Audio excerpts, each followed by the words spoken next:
В далекой деревне Березовка, спрятанной среди бескрайних лесов, жил старец по имени Дед Михаил. Его избушка стояла на краю деревни, рядом с заброшенным колодцем. С длинной седой бородой и глазами, хранящими тайны веков, Михаил был известен как молитвенник. Люди верили, что его слова исцеляют болезни, мирят врагов и исполняют желания. В той же деревне жила молодая женщина Лена, 30 лет. Ее брак с мужем Артемом, который часто уезжал на заработки, не принес ей долгожданного ребенка.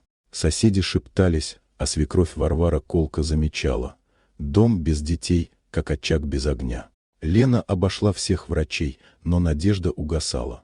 Однажды соседка Нина посоветовала: иди к деду Михаилу, он помогает тем, кто отчаялся. Несмотря на слухи о странных ночных визитах, Лена решилась.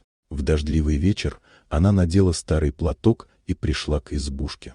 Дед Михаил встретил ее улыбкой: «Входи, дочка, Бог привел тебя ко мне». Внутри избушки пахло травами и старыми книгами.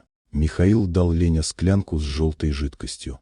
«Пей каждую ночь с водой и читай молитву, никому не говори. Тайна — часть чуда». Лена, сжимая склянку, поверила и начала следовать его указаниям. Тем временем молодой парень Денис, недавно вернувшийся в деревню, стал замечать странности. Женщины, уходившие от Михаила ночью, выглядели напуганными и замкнутыми. Денис вместе с другом Игорем и местным охотником Петром решили проследить за избушкой. Они видели, как женщины приносили дары и выходили бледными, словно под гипнозом. Чтобы поймать старца, они отправили сестру Игоря, Катю, под предлогом просьбы о помощи. Михаил дал ей склянку и пригласил ночью. Когда старец попытался приблизиться слишком близко, Катя закричала, и Денис с друзьями ворвались в комнату. На столе лежали склянки с едкими жидкостями и шкатулка с украшениями женщин. Михаил пытался оправдаться, но правда стала явной. Его молитвы были обманом, а женщины подвергались манипуляции. Лена, узнав правду, была в шоке.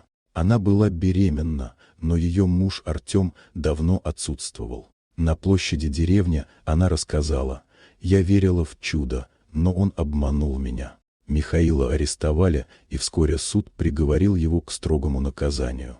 Деревня обсуждала, кто виноват, наивная Лена или старец, злоупотребивший доверием.